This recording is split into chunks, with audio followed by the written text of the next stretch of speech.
নমস্কাৰ, অনুজ কিচেনলৈ স্বাগতম। আজি মই আপোনালোকৰ কাৰণে এটা স্পেচিয়েল ৰেচিপি লৈ আহিছোঁ। এইটো হৈছে সয়াবিন কাবাব। এই ৰেচিপিটো আপোনালোকে এবাৰ খালে চিকেন কাবাবৰ সোৱাদ পাহৰি যাব। আহকচোন আপোনালোকক ৰেচিপিটোৰ সামগ্ৰীখিনি দেখুৱাওঁ। সয়াবিন লৈছোঁ মই 50 গ্ৰাম, 1 মিনিট বইল কৰি লৈছোঁ। জালুকৰ গুড়ি, জিৰা গুড়ি আৰু বেচন আৰু গৰম মছলা 1 চামুচ, ডাঙৰ পিঁয়াজ এটা, নেমু 1 পিচ, আদা অকণমান, নহৰু কেইফুটামান, কেঁচা জলকীয়া 4টা, ধনিয়া পাত এনেদৰে কাটি লৈছোঁ আৰু এইখিনি ৰেড চিলি পাউডাৰ। এতিয়া মই ইয়াতে সয়াবিন দি দিলোঁ, নহৰু, পিঁয়াজ,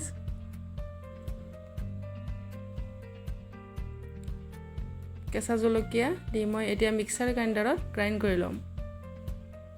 এতিয়া এটা কেৰাহীত মিঠাতেল দি দিছোঁ। আগতে মই মিঠাতেলতে হালধি দি দিলোঁ যাতে তেল চাৰিওফালে ছিটিকি নাযায়। ইয়াতে মই এতিয়া গ্ৰাইণ্ড কৰি থোৱা সয়াবিন দি দিলোঁ। এইখিনি মই 5 মিনিট ধুনীয়াকৈ ভাজি ল'ম। 5 মিনিট ভাজিব লাগিব, নহ'লে ইয়াৰ কেঁচা গোন্ধটো থাকি যাব আদা নহৰু। ইয়াত আপোনালোকে নিজৰ জোখৰ মতে নিমখ দি ল'ব। আপোনালোকে যদি মোৰ চেনেলটো এতিয়ালৈকে ছাবস্ক্ৰাইব কৰা নাই, নিশ্চয় ছাবস্ক্ৰাইব কৰি ল'ব। এনেদৰে অকণমান ভাজি থাকিব। ৰেড চিলি পাউডাৰ অকণমান দি দিলোঁ। আগতে কেঁচা জলকীয়া 4টা দিয়াই আছে, সেইকাৰণে মই কমাই দি দিছোঁ, নহ'লে বেছি জ্বলা হৈ যাব। এয়া হৈ গ'ল ভজা। ইয়াতে মই এতিয়া বাকি থকা মছলাবিলাক দি দিম। এইখিনি গৰম মছলা, জালুকৰ গুড়ি, জিৰা গুড়ি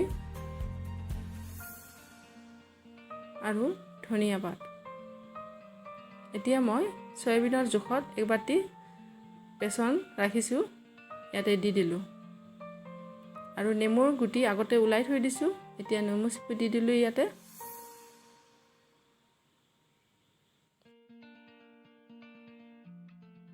এইখিনি ভালদৰে হাতেৰে সানি ল'ব লাগিব।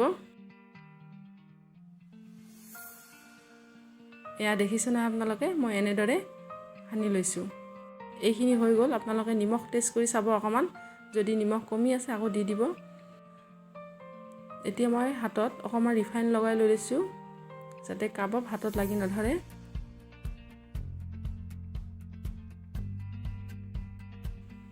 এয়া কাবাবৰ শ্বেপ এনেদৰে দি দিছোঁ। এইটো নিশ্চয় আপোনালোকৰ ভাল লাগিব। আপোনালোকে এনেদৰে নিজৰ মন পচন্দৰ বনাই ল'ব পাৰে, ডাঙৰ সৰুটো। এটা কেৰাহীত তেল দি দিলোঁ।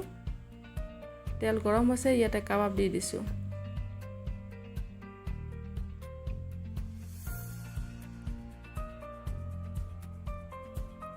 এয়া কাবাব ঘূৰাই দি দিলোঁ।